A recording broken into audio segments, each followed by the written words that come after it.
Hello guys, gusto ko lang i-share yung mga ininom ko nung time na meron akong cholelithiasis o gallstone. Pero bago yan, meron muna tayong intro.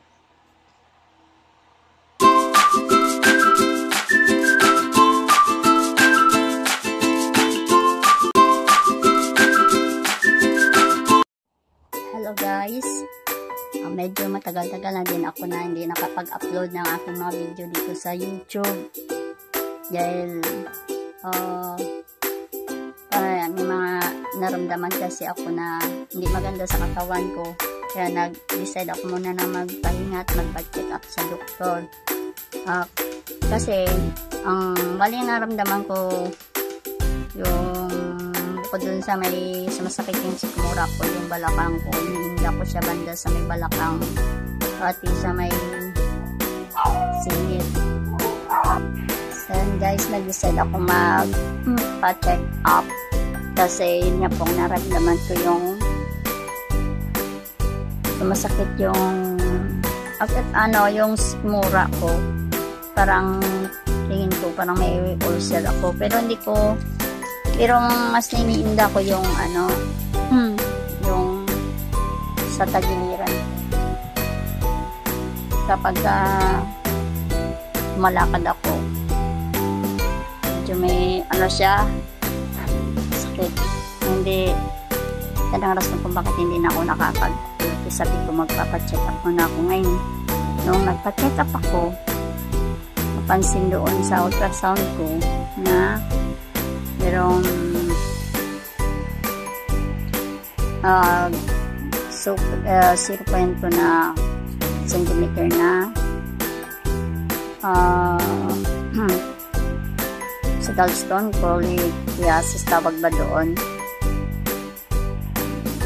yun. Tapos ang mas worst kasi sinabi din ni doc na hindi lang sa gallstone ko, may gallbladder ko may problema, pati na rin yung sa kidney ko merong 0.2 din yung sukat ng bato. So, parang ako sa before. Sabi ko, mahirap naman din ngayon. Nag-pray ako syempre kasi pag usaping kidney, ako dyan kasi dyan namatay ang kapatid ko. Pinakabahan ako yung time na yun, nervous ako kasi sabi ko kung bakit nagkaroon ng bato yung aking kidney. Yung sabi ng doktor sa akin, pinaliwanag niya baka na-dehydrate daw ako palagi, kaya nagkaroon ng stone yung yung kidney. Pero kasi mali pa naman daw, niresitahan niya ako ng gamot na pampatanaw doon sa ko. Ngayon, bali, hindi na muna ako nag-focus doon sa cholelithiasis yun, tawag doon. Ito sa na ito.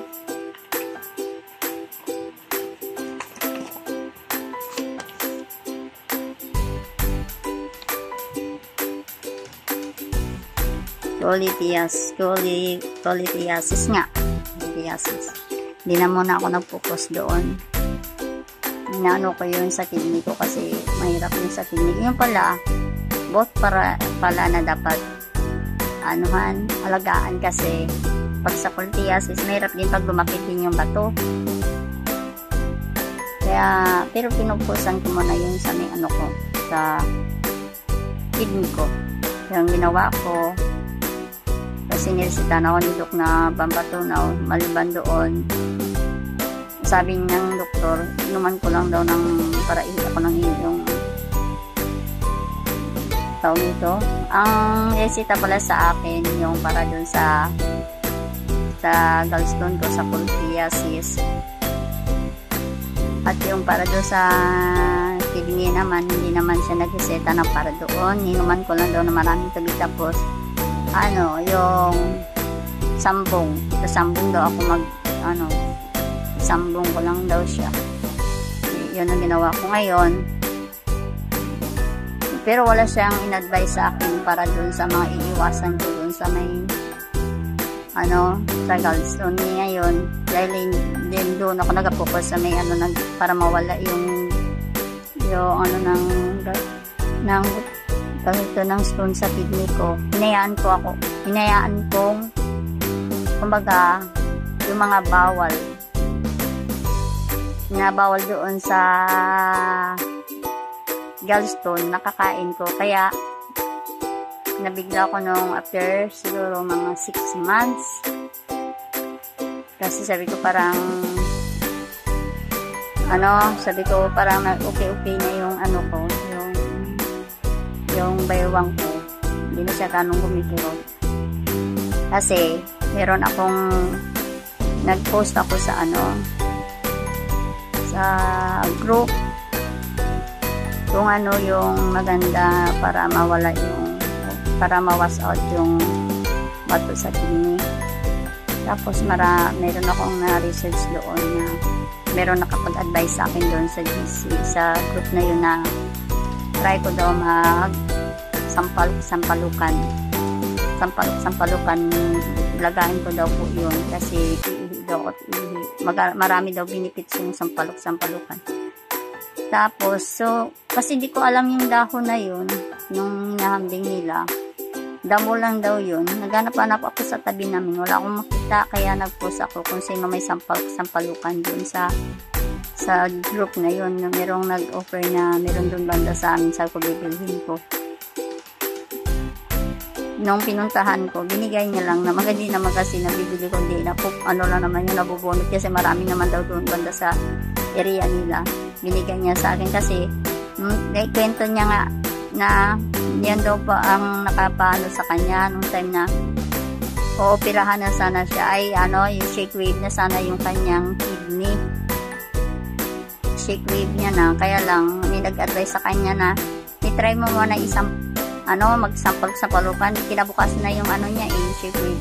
Ay, ang ginawa niya, kasi nagpakuha siya ng na yun, ng sampal-sampal, pinalaga niya. Ininom niya, siguro unti niya raw 1 litro. Ihi siya ng ihi, tapos nagulat siya nung hirap na siya mag-ihi.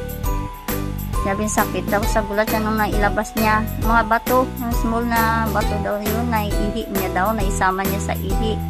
Natunaw daw ng sampalukan, kaya hindi ako kumbaga nagkaroon ako ng yun na lang inumin ko. Tapos hindi ko muna ininom yung sambong, yun na lang muna inano ko. Ininom ko sabay ng doon para sa gallstone ka niresita ng doktor. Nung after 6 months, bumalik ako ulit para magpa-check up ako ulit ng aking ultrasound. Nagpa-ultrasound para pa-ultrasound ulit ako ng aking kidney stone tsaka ng gallbladder. Tapos ayun ay, napasalamat din po ako kasi nawala na yung stone. Thankful talaga ako na nawala yung stone doon sa sampalo ko na tanggal. Ang bad news naman, yung aking gallbladder ay lumaki. Yung dating 0.2 naging 0.6 na siya. So sabi ko, yun na lang yung uli ang tutukan ko. Pero hindi kasi nila in-advise sa akin kung ano talaga yung bawal dun sa sa mga gallbladder niya, mga dapat hindi kainin. Ay yung time na yun, mahilig ako magluto ng mga cakes, ng mga pastries. So doon kaya lumaki siya. Nung sumunod ako na, sabi ko parang lagi ako tinatrangkaso. Sakit ng sikmura ko, para akong ino-ulcer palagi. Tapos ang bigat na, basta mabigat lagi ang sikmura ko. Sabi kong ganun. Sabi ko talaga siguro tong sa gallbladder ko na ito, kasi 0.6 na siya Yung after ng ng ultrasound ko, siguro mga 6 months after uli ako nagpa-ultrasound. Time na yun na sabi ko pa, pag lakad ako, parang iba talagang pakiramdam ko. Nag-decide ako ulit, bumalik ako ulit sa doktor na pinatsikapan ko, mahawak sa akin. Yan ay, inaano siya, nag-request ulit sa ultrasound. Doon nakita na yung 0.6 na kailangan na ooperahan, guys. Kasi lumaki na siya. Kaya pala na, parang lagi lang masama pakiramdam ko. Tapos tinanong ko sa doktor, sabi ko, bakit kasi doktor na lumalaki siya? Sabi niya, siguro mahilig ka pa rin sa mamantikain. Dan ganon, mahilig kasi ko sa mga mantikain. Tapos, mga bawal kasi niyan, yung mga mamantika. Ay, hindi ko rin alam nung time na yun pala ang mabawal. Yung mga mamantika, tulad ng mga butter, yung mga... kasi kaya pala napapansin ko sa tuwing makain ako ng halimbawa, butter sa gabi, parang naninigip siya. Tapos, kapag halimbawa kakain ako ng pizza or kakain ako ng mga halimbawa ang ulam namin kusino or yung mga adobo, nag-iba talagang pakiramdam ko.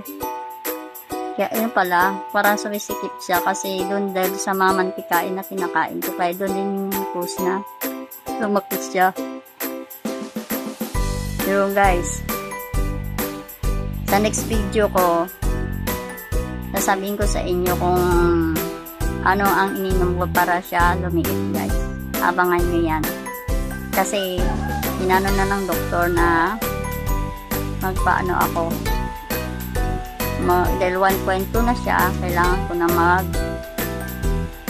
magpa-opera. Inayos ko na nga ang doktor niya, inayos ko na yung mga yung papers doon. Meron na siyang ng doktor na before admit na para dun sa operation. Pero since na nung niresita na ako ng yung panib na pampatunaw, yung dating reseta ni Doc, niresita niya pa ako ulit para ituloy ko pa din inom yung para hindi daw dalaki lalo. Basta iwasan ko lang daw yung mga kinakain ko dati, o ko na raw kainin para mabawas-bawasan, baka mabawasan daw, hindi nalalaki sa 1.2. Yung time na bumili ako sa drugstore, yun, ikikwento ko sa inyo kung anong gamot yun, kung bakit hanggang ngayon, wala yung nagsasalita ako ngayon, hindi pa ako nakaka-opera. Sasabihin ko sa inyo kung anong gamot yun. Sige, bye, sa next video.